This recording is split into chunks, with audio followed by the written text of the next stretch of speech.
Kampala, government officials, civil society representatives, researchers and development partners convened to discuss how to sustain HIV prevention efforts amid declining global funding, while also promoting a range of prevention choices for vulnerable women and girls. The rollout of new HIV prevention technologies, particularly the vaginal ring, dominated the discussions, with stakeholders calling for increased access, sustainable funding and stronger community involvement.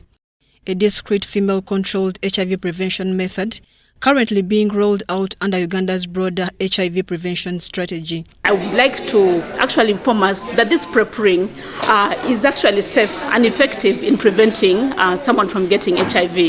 It has modest efficacy of about 50%, but when someone uses it more consistently as instructed, it can even prevent someone from getting HIV from about 75% to even about 92%. Dr. Caroline Akelo addressed myths and misconceptions surrounding the vaginal ring, emphasizing the importance of providing clear and accurate information to communities. Of course, some people think that when you wear the ring, it is a love charm, and different other myths and misconceptions about the ring. HIV/AIDS advocate Lillian Mokero noted that prevention choices must reflect the lived realities of those most at risk. And when we talk about choice, it's not that we are talking about choice for the sake of it. And we are glad that we are looking to an HIV prevention committee that should be looking at the comprehensiveness.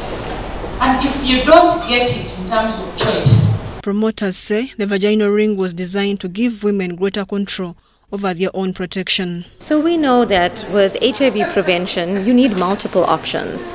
So the genesis of the ring was really to create an option that would be easy to use for women, it would be convenient, it would be discreet.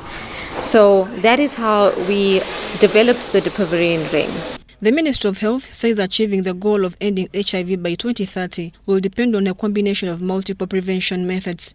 Within our basket of prevention, I think we have a lot of options now available, and the ring will definitely remain as one of the key prevention approaches. However, stakeholders warn that awareness and access remains low, particularly in high-risk communities such as fishing areas. Information awareness is lacking.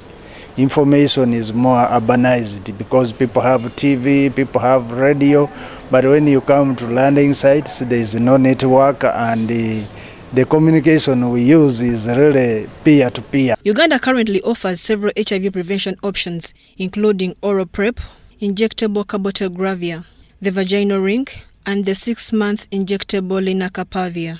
As the country pushes towards its 2030 target, stakeholders emphasize that expanding prevention choices and prioritizing community needs will be critical to ending HIV infections.